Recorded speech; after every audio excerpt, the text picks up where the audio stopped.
मिफ्ता इस्माइल साहब, अभी शाहिद खान साहब ने कहा कि मौजूदा काबीना में वो सलाहियत नज़र नहीं आती, उसकी कमी है। जो चैलेंजेस हैं पाकिस्तान के सामने, इकॉनमी को दरपेश मसले हैं, फॉरेन एक्सचेंज चाहिए आपको, दोस्त ममालिक से फंडिंग चाहिए, आपके पास डॉलर नहीं है, रुपया गिरता जा रहा है, तो वो सलाहियत नहीं है इसके अंदर इन इशूज़ को एड्रेस करने के लिए। आपका तजिया भी कुछ ऐसा ही है या मुख्तलिफ है इससे? सर देखिए, एक तो मुझे इस बात की खुशी है कि मोहम्मद औरंगजेब साहब जो हैं वो फाइनेंस मिनिस्टर आए हैं। उसमें बड़ी खुशी है। ऑब्वियसली ये है कि डार साहब बजाते खुद नहीं है फाइनेंस मिनिस्टर, वरना तो तकरीबन हम IMF हमसे एग्रीमेंट नहीं करता और हम डिफॉल्ट की तरफ धकेले जाते। तो ये एक बड़ा मसला तो इन्होंने सुलझा दिया है हुकूमत ने। क्या जो औरंगजेब साहब जिस काबिल आदमी है? एज ए बैंकर उनकी बड़ी रिप्यूट है, इंटरनेशनल बैंक्स के साथ उनका तजर्बा और अच्छी स्टैंडिंग है बिल्कुल उनकी। अभी भी HBL के प्रेसिडेंट भी थे और बिल्कुल CEO भी थे। बिल्कुल इससे पहले बहुत सारे फॉरेन बैंक्स के साथ रहे हैं वो। बिल्कुल बिल्कुल हैं, इसमें कोई डाउट नहीं है कि वो बड़े काबिल आदमी हैं। देखना ये है कि जो दीगर मेंबरान हैं काबीना के, वो उनकी टांग खींचते हैं या उनको काम करने देते हैं, जो कि पहले हुआ है। अगर ये कोई जाके अभी वज़ीर या कह दे कि मैं होता तो डॉलर 220 का होता या 180 का होता, तो ये इनकी ऑब्वियसली ये फंस जाएंगे।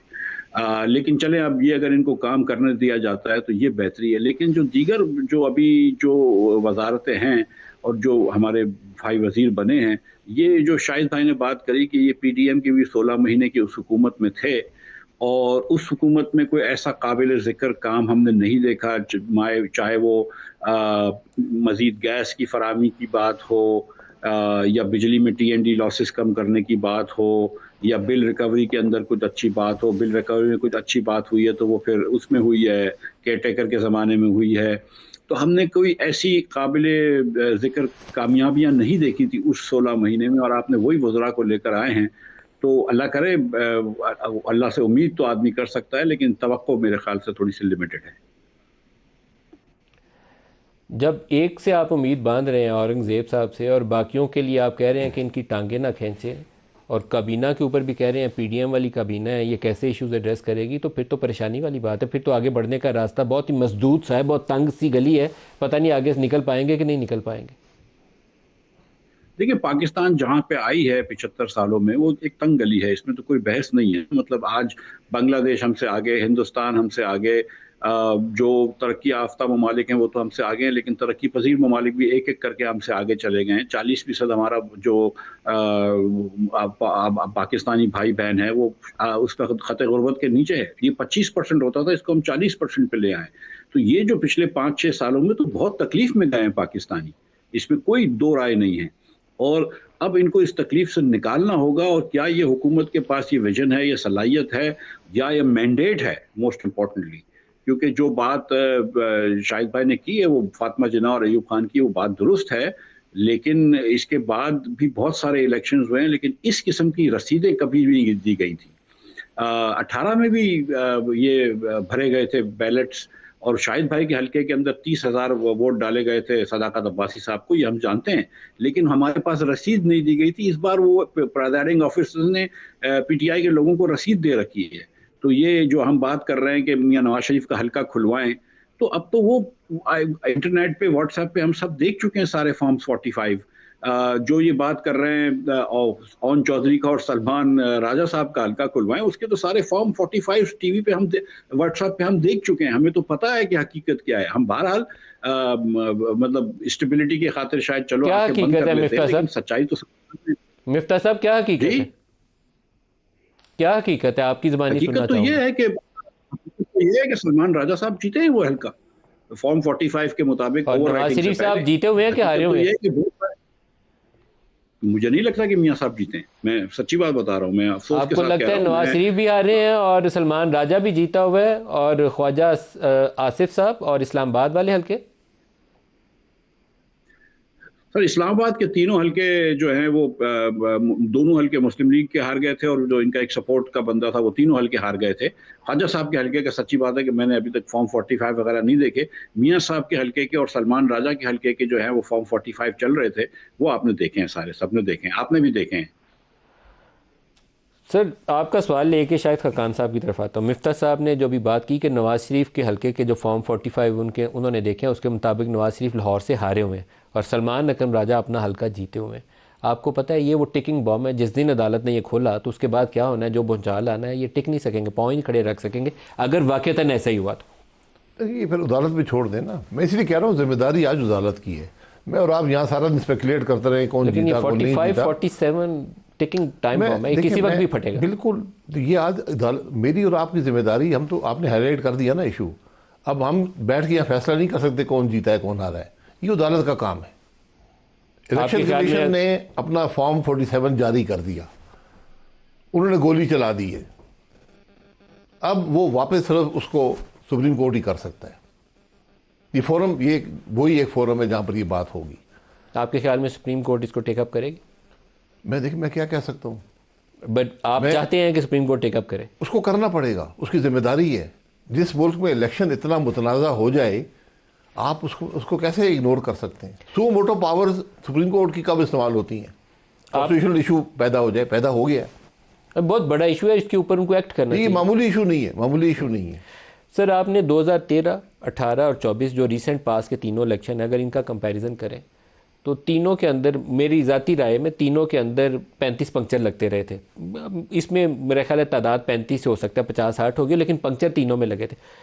कौन सा वर्स्ट इलेक्शन है इन टर्म्स ऑफ ट्रांसपेरेंसी तीनों में? 13, 18 और 24 बदतरीन इलेक्शन कौन सा है? हमने तरक्की की है जी। 24 वाला बदतरीन है। जो भी गए तरक्की, इस काम में तरक्की करते गए। 2024 इस वर्ष सारे जिस इलेक्शन में एक सीट पे भी चोरी हो, वो भी काबिल चोरी तो कबूल होती नहीं है। 13 में भी हुई, 18 में भी हुई, 24 में भी। ये इलेक्शन भी काबिल कबूल नहीं है। सबसे बदतरीन कौन सा है, 24, 13 या 18? ये बात तारीख पे छोड़ दें। लेकिन आपसे मैं राय चाहता हूँ। स्पेकुलेशन हो जाएगी, मैं इस पर राय नहीं दूंगा हकीकत से। मैं खुद, मेरे पास फॉर्म 45 थे 2018 में। फॉर्म 47 कुछ और कहता था। 30 का 36,000 वोट का फर्क है। 36 का फर्क था जी। तो सेम फार्मूला अप्लाई किया गया इस दफा भी? इस दफा भी वही फार्मूले हैं, वही तरीके हैं। मैं तो फातिमा जिन्ना तक आपको ले गया कि वो भी बेचारी फॉर्म 45 लेके फिरती नहीं उस जमाने में। तो 47 जो इस फॉर्म का नाम था, पता नहीं क्या नाम था। 1947 से लेकर आज तक हम एक ही फार्मूले पे इलेक्शन लड़ते हैं जी। एक ही इलेक्शन फेयर हुआ 17 वाला, लेकिन उसके रिजल्ट नहीं माने। पाकिस्तान ही नहीं, एक रिजल्ट नहीं माने। इलेक्शन का कसूर नहीं है, उसके बाद आप रिजल्ट नहीं माने ना। आपने भी हुकूमत की बात की है। मैं आपकी वसातत से, आपके दोस्त हैं शहबाज शरीफ साहब, मेरे भी बड़े भाई हैं, उनको मशवरा ज़रूर देना चाहूँगा कि ईसीसी खुद चेयर कर लें। खुद चेयर करें। अगर प्राइम मिनिस्टर ईसीसी चेयर नहीं करेगा, मामला ठीक नहीं चलते। ये चलाएं जी, बड़ी खबर चलाएं, इनकी शायद मशवरा पहुँच जाए। ये मेरा आपकी वसातत से। अच्छा, मैं आप दोनों को, मिफ्ता साहब आपकी तरफ आता हूँ, लेकिन शाहिद साहब को भी, आपको भी एक क्लिप शायद शहबाज शरीफ साहब का दिखाना चाहूँगा। मैं अभी ममनून हुसैन साहब प्रेसिडेंसी में आए थे, उन्होंने ओहदे का चार्ज संभालना था, नहीं चार्ज ले लिया हुआ था। जिस दिन चार्ज लेना था उस वक्त तो मैं गया था उनसे मिलने, तो वो रमज़ानुल मुबारक का ही महीना था, तो वो जमात मगरिब की करा रहे थे, पेंट टांगी हुई थे, जमात करा रहे थे। लेकिन उसके बाद उन्होंने मुझे मिलने के लिए बुलाया। बहुत भले आदमी थे, अल्लाह उनकी मग़फ़िरत फरमाए। तो मुझे बहुत करीब करके कहते हैं बड़ी राजदारी से कि मेरा एक दिल चाहता है जब मियाँ साहब आए ना, मैंने कहा शायद कुछ कहने लगे हैं कि कोई बात कहनी है उन्हें, क्योंकि इश्यूज़ वगैरह अपोजिशन के उस वक्त चल रहे थे। तो कहते हैं मेरा दिल चाहता है कि नवाज शरीफ साहब आएँ तो मैं बाहर निकल के उनका इस्तकबाल करूँ, लेकिन मेरे प्रोटोकॉल वाले कहते हैं नहीं sir, you are mister president, आप प्रेसिडेंट हैं, आप बाहर जाकर उनका इस्तकबाल नहीं कर सकते, you are president of Pakistan. तो अभी शहबाज शरीफ साहब ने अपने दफ्तर से बाहर निकल कर आर्मी चीफ का इस्तकबाल भी किया और सल्यूट भी मारा। वैसे तो आपके अच्छे कॉर्डियल रिलेशंस में ये बहुत ज़्यादा चीज़ें मैटर नहीं करती, लेकिन एक प्रोटोकॉल के कुछ डिसिप्लिन होते हैं, रूल्स होते हैं। प्राइम मिनिस्टर अपने ऑफिस से बाहर निकलकर सैल्यूट करके वेलकम करता नहीं है आर्मी चीफ को, तो ये एक अनयूजुअल था। फिर इसके बाद इनकी साहिद शमशाद साहब, उनसे मुलाकात हुई और उस मुलाकात के अंदर भी प्राइम मिनिस्टर साहब ने इतने हाथ बांधे हुए हैं कि मुझे लगता है कि इनका वज़ारत उज़्मा का दौर, ये दो जो पिक्चर्स हैं ना, ये डिफ़ाइन करेंगे इनकी हुकूमत मरहून मिन्नत होगी कि कितना बोझ इनका हमारी इस्टेब्लिशमेंट उठाती है। ये सल्यूट भी और ये हाथ बांध के बैठना भी शायद एक इंडिकेशन है आने वाले वक्त की, इसके अलावा इनके पास रास्ता कोई नहीं है। मिफ्ता साहब, आपने भी बहुत से अदवार देखे होंगे, लेकिन मुझे लगता है कि बहुत ही कमज़ोर पाँव के ऊपर खड़ी हुकूमत है और इसका बहुत बड़ा बोझ इस्टेब्लिशमेंट को उठाना पड़ेगा। क्या ऐसे निज़ाम आगे चल पाएगा? देखिए सर, मैं तो सच्ची बात ये समझता हूँ कि जो इमरान खान साहब का भी हमने दौर देखा, फिर पीडीएम का, और अब ये भी दौर देखा, तो मैं ये समझता हूँ कि ये हाइब्रिड जो चीज़ है ये थोड़ी मुश्किल है। मेरे ख्याल से एक गाड़ी के दो ड्राइवर नहीं होने चाहिए। या तो शहबाज शरीफ साहब को पूरे मुल्क की कंप्लीट भागदौड़ दे दी जाए, या फिर एक मरतबा फिर से अयूब खान का दौर शुरू हो जाए, इफ यू विल। लेकिन ये जरा सा नहीं, लेकिन मिर्जा साहब आपको तो ये तो नहीं कहना चाहिए कि आर्मी चीफ खुद ही बैठ जाए, ये तो मार्शल्लाह होता है, ये तो नहीं आपको कहना चाहिए। नहीं, मैं ये नहीं कह रहा हूँ, मैं ये कह रहा हूँ कि भाई मतलब ये जो है ना, हमको एक तरफ होना पड़ेगा ये, क्योंकि जो हमारी सियासत में अगर जो आज जो डिसरप्शन बार बार जो आती है, जो सियासत हमारी ग्रो नहीं हुई, मिच्योर नहीं हुई, आप देखें कि वही 2-3 खानदान या 4 खानदान ही चल रहे हैं जो कि सियासत लेकर चल रहे हैं।